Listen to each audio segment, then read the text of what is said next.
I am the midnight listener. I hear what the living hide, and the dead cannot forget. My name doesn't matter. That's what I keep telling myself. Names belong to people who still have a future. I don't think I have one anymore. If you're listening to this, it means I finally found the courage to tell someone the truth. Not the version I told the police. Not the version I told my neighbors. Not even the version I told myself when I looked in the mirror every morning and pretended I was still the same woman I was 20 years ago. This is the truth. I poisoned my husband, and somehow that wasn't the worst thing that happened.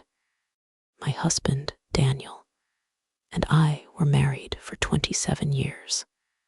People used to tell us we were lucky. You're still together after all this time.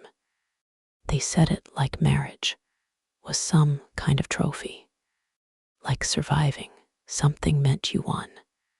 But nobody knew what happened behind closed doors.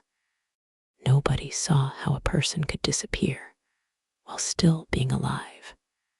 Daniel wasn't the kind of man strangers would hate. That's what made it harder. He was charming, funny, the kind of man who could walk into a room and make everyone love him. But at home, I became invisible. My opinions became arguments. My feelings became inconveniences. My dreams became things I should have grown out of. And somewhere along the way, I stopped being his wife. I became the person who cooked his meals, cleaned his house, remembered his appointments, and smiled when people asked how we were doing. Couldn't be better, I'd say. Those words became my prison. Then came 50. Nobody prepares you for what happens when your body starts changing without asking permission. The nights became unbearable. I would wake up covered in sweat, staring at the ceiling while Daniel slept beside me like nothing in the world was wrong. My emotions felt like a storm I couldn't control. Some days I cried for no reason. Some days I felt nothing at all. And when I tried to explain it, Daniel would laugh. You're just being dramatic. That sentence stayed with me because after years of hearing it, you start believing it. Maybe I was dramatic. Maybe I was too sensitive. Maybe I was the problem. Until one day, I looked in the mirror and realized I didn't recognize the woman staring back. I wasn't old. I wasn't broken.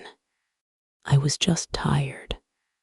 Tired of begging someone to notice I existed.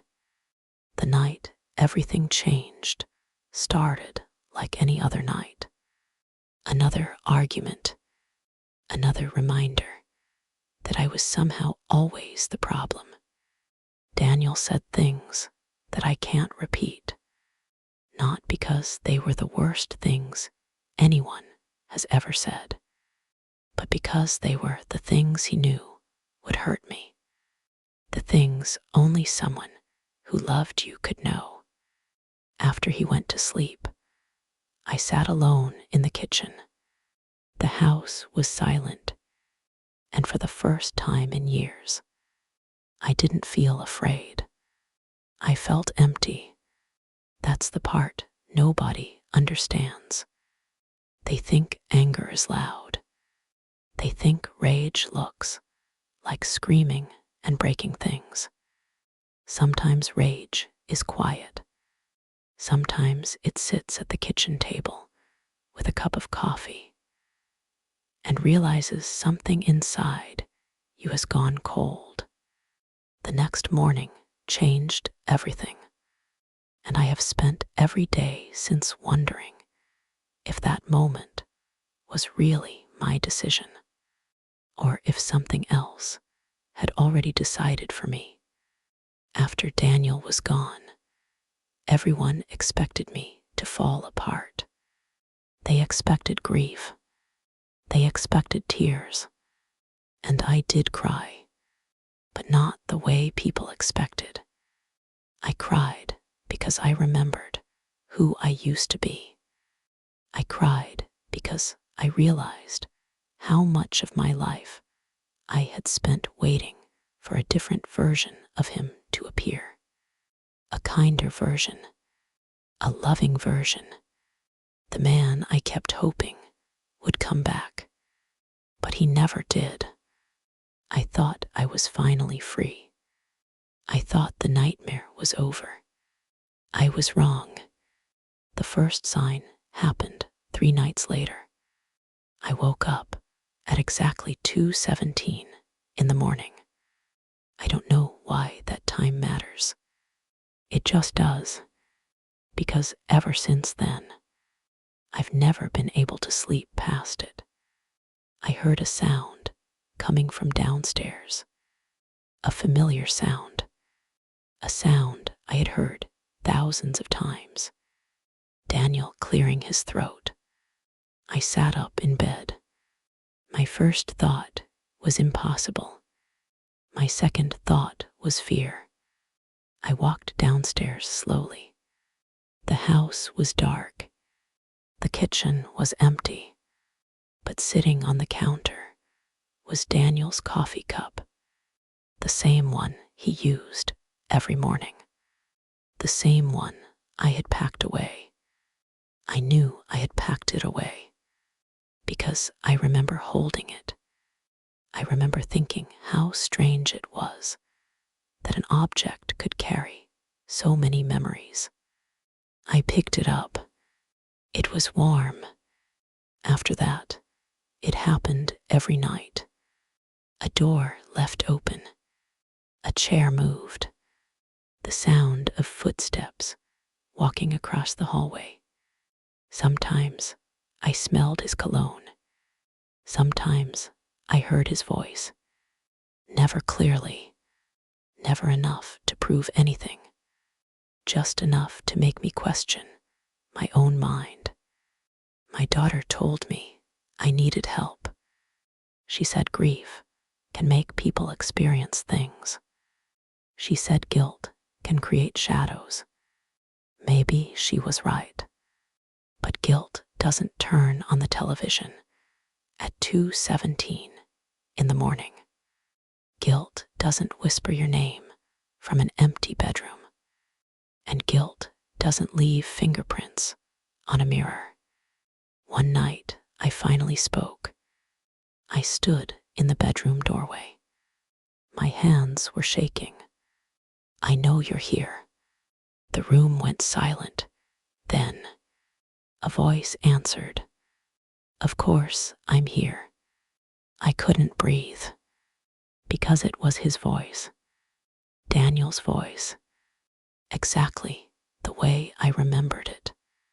But something about it felt wrong, like hearing a song you've known your entire life, played with one note missing. Why are you doing this? I whispered. There was a pause.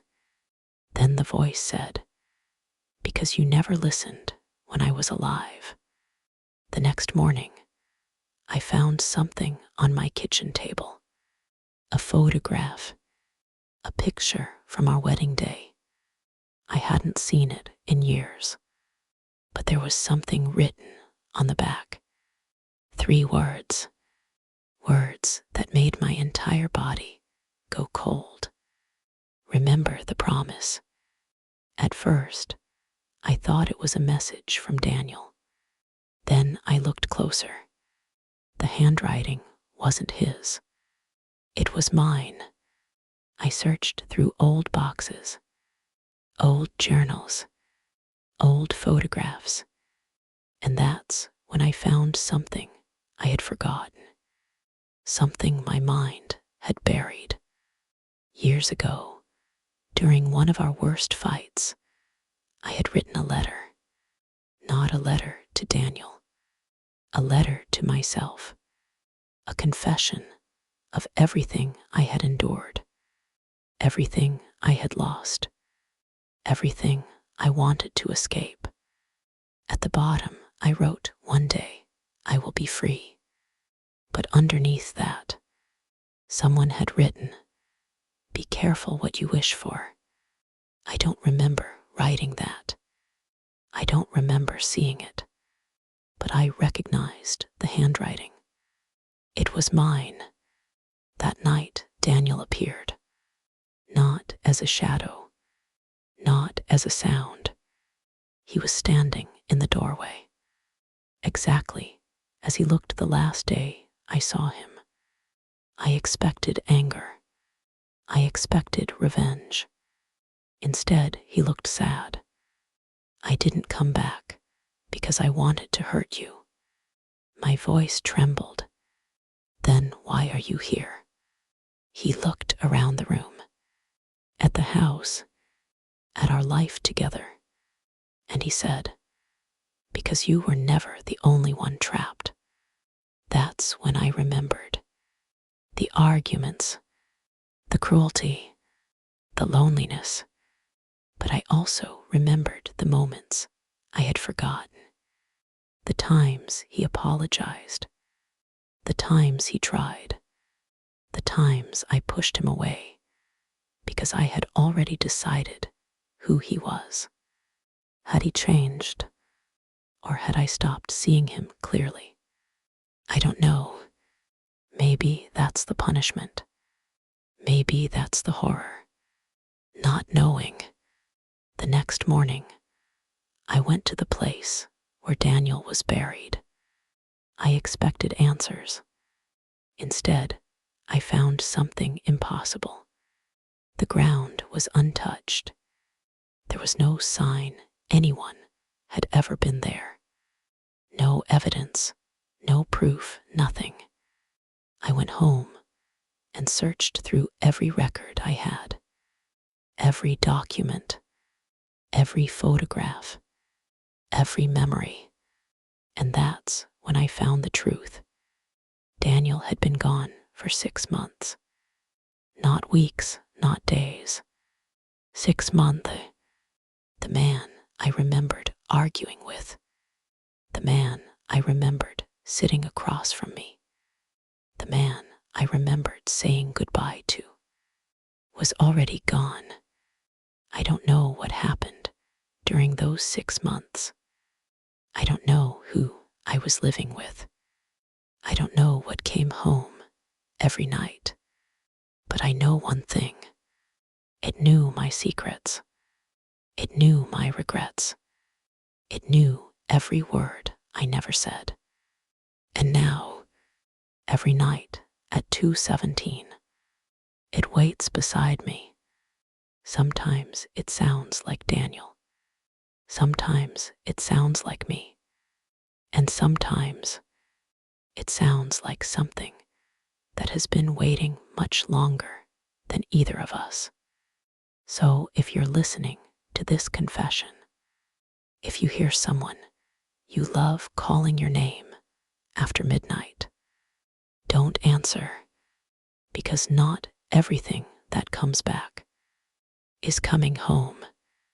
This was my confession, and now it's yours.